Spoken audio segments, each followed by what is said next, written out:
Hi, this is Tim of the 1916 Company. Welcome and thanks for logging on. If you love this watch, email me, Team Mosso at the1916company.com for purchase pricing and availability questions concerning this watch.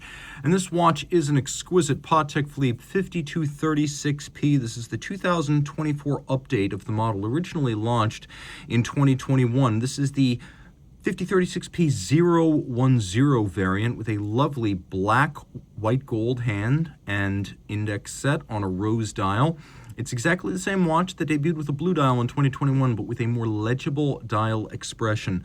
So, a personal favorite of mine, it's not small, but it's not huge. In platinum, 41.3 millimeters in diameter, 11.4 millimeters thick, 48.5 millimeters from lug to lug tip, with a 21 millimeter spacing between the lugs. The 5236P-010 wears the same as the previous blue dialed model.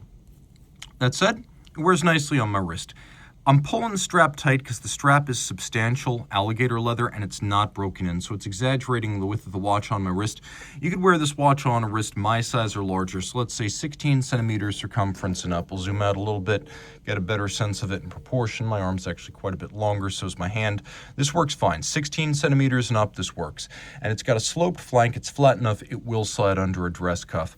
The timepiece is on a strap, which is, as I mentioned, very, very stiff. You can see on the bottom, calfskin, no crimping, no gouging, Patek Philippe factory strap. We have here a set of pull tabs on the spring bars, because that's how Patek makes its straps today. You can easily pop the strap off the case without a tool.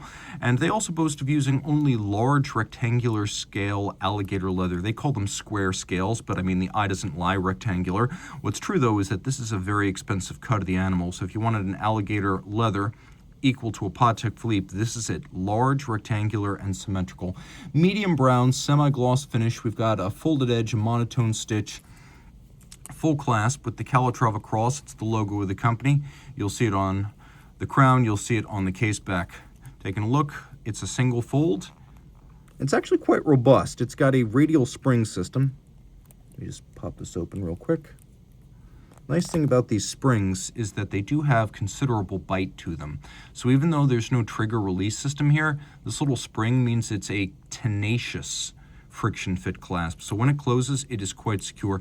And of course, this is Patek, so you are getting a platinum clasp for a platinum watch. Believe it or not, some watches from some brands now equip white gold. The case is substantial. It's a little bit bigger than the similar 5235 regulator. The 5235 is smaller than this watch, but this watch and the 5235 share a case design inspired by the vintage 3448 and 3450 Perpetual calendars. And so you could see the cylindrical case form, the angular lugs, and the conical bezel are common to all of those models. Now this is larger though. So the 5235 was about 40.5, this is 41.3. It's also more massive. You can feel it being made of platinum rather than white or rose gold as with the former annual calendar regulator. This is a full perpetual calendar, and so we have this unique expression of the calendar up here that involves two sets of coplanar coaxial discs. So one disc inboard for the day, outboard of that on the same axis, in the same plane. We have the first digit of the date, then we have the second digit of the date on the same plane and the same axis as the month right there. And so this is often called an American-style calendar because it's date-month format.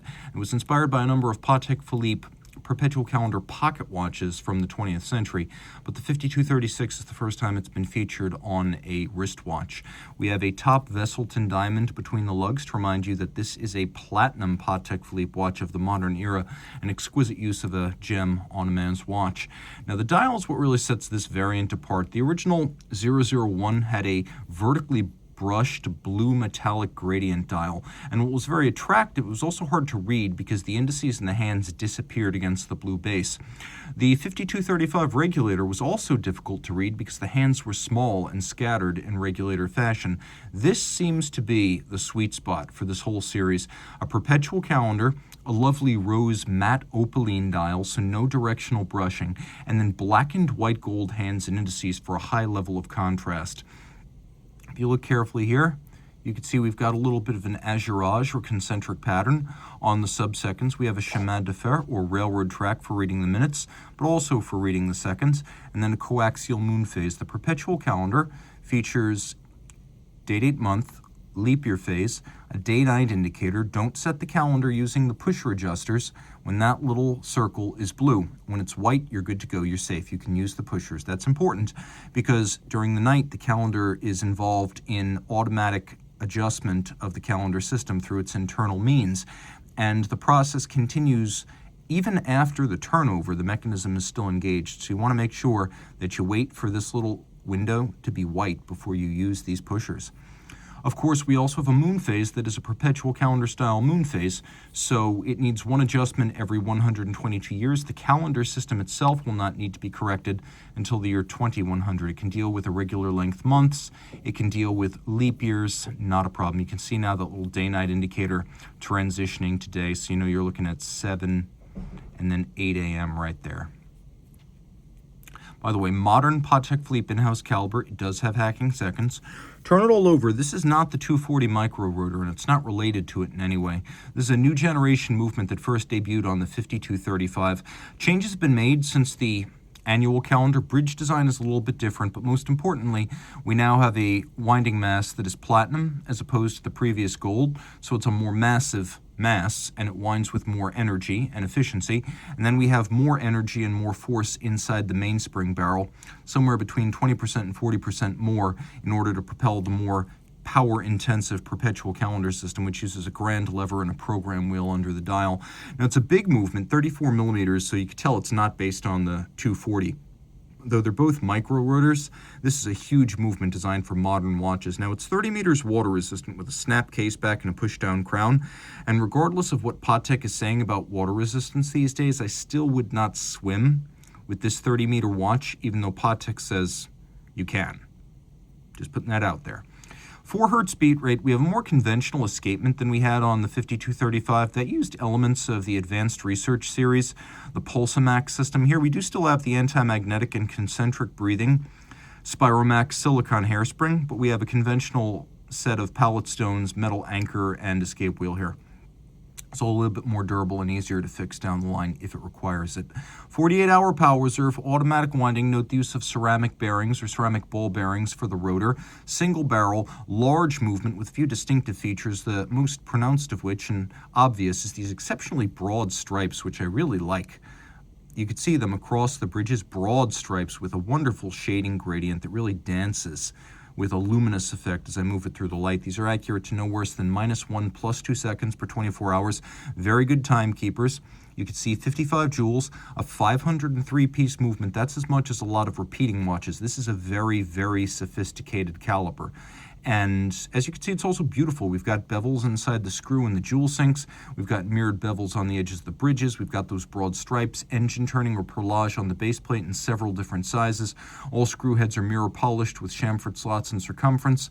We have satination on the ratchet wheel as well as the train wheels. All of this looks very, very good.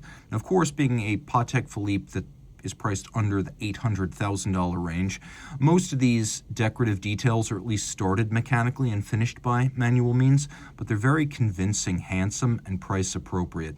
And this is a superb watch on almost every level, one of my absolute favorites in the business.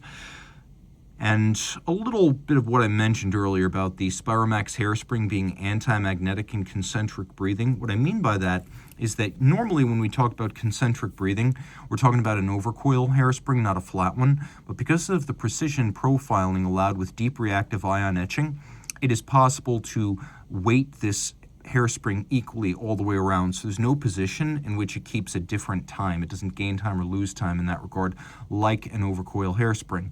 Plus, we have free-sprung Gyromax style adjustment. You can see this is a 6-position adjustment. Gyromax allows for very precise adjustment, but it also allows for the watch to maintain its set timing, even in the face of bumps and concussions and vibrations on the wrist. And Gyromax allows precision, but also durability, so it offers you both of those. It's also a Patek Philippe mechanical engineering tradition dating back to the early 1950s when it was one of the very first free-sprung architectures. So there is a lot to love in this watch, just packed full of features. The 6-position adjustment, one more than a standard chronometer, which in practical terms does improve the performance of the watch. So if you love this watch, reach out to Team Mosso at the 1916company.com for purchase and pricing details.